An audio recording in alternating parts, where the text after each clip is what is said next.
title of this writing is Sorry Only Works Once. An apology contains power. The wind leaves its sails when it's repeatedly used for the same transgression. Most people appreciate hearing and are touched by a heartfelt apology. It opens the door to forgiveness, the healing salve for the wounds of human relations. Some people are too proud to apologize. They somehow think it diminishes their self-ascribed worth. More to the point, an apology will bring out into the open that which they thought they had kept secret, a part of them they're not proud of, which, if found out, would be a fate worse than death. Their lips remain sealed and their secret remains intact, or so they think. Everyone at some level senses your secret. Admittedly, they probably don't know the content, but there is a pervasive sense of something being out of kilter.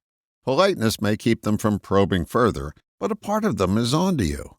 Famed defense attorney Jerry Spence says experience has shown him that we all have a BS detector. That's because we all draw from the same groundwater and have entangled roots. Below the surface, there's no separateness. It's common ground which connects us all. The budding daffodil and crocus have no idea that their personal secrets are common knowledge in the soil below, giving new meaning to the phrase, dirty little secret. But there are others who recognize the power of an apology and issue it with no justifications, just a pure communication of sorrow for their offense. This type of apology has an unmistakable, indelible impact for that instance. Sometimes people use an apology as a dodge. Perhaps an example would be helpful. If you've ever seen a professional boxing match, you've witnessed the following. One fighter gets off a solid punch and staggers the other. The reeling fighter has trained himself to hang on to his opponent when he receives such a stunning blow. He hangs on long enough to clear his head and have the rubber leave his knees so he can continue on. That's how many use an apology. It's the strategy that keeps them in the game. It's the I'm sorry, but approach, or it's an attempt to recapture the forgiving outcome of a sincere apology they issued in the past. Sincerity gets severely watered down when an old apology pops up. It was useful then, but has the effectiveness of a typewriter in a computer world now. Does this mean you can't make the same mistake twice? Gosh, I hope not, or we're all in a heap of horse manure. It just means that if the second mistake isn't a springboard to action, no forgiveness can flow no matter how flowery our non-active contrition may be. This may unfluff your feathers a bit, but people don't have the power to forgive. That's the exclusive territory of the divine.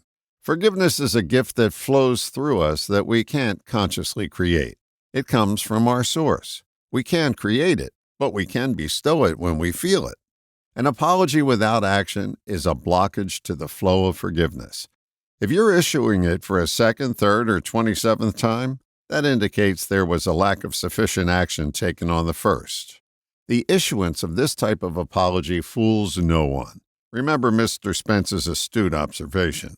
We may delude ourselves that they really mean it this time, but absent of action, it has the effectiveness of a gelding at a breeding farm. If you're not sorry, don't apologize because it has no effect other than to buy you more time to continue with the actions that others find offensive. If you're truly concerned with the other person's feelings, you may acknowledge that and say something like, I know what I've done has hurt you, and I can't expect forgiveness until I find a way to get myself back on track. I will not insult you with an empty admission of regret. Then take some action. If you don't mean it, don't apologize. It diminishes you and demeans another. You'll know you mean it when you can pick the flowers of your actions and hand-deliver them in a bouquet. All the best, John.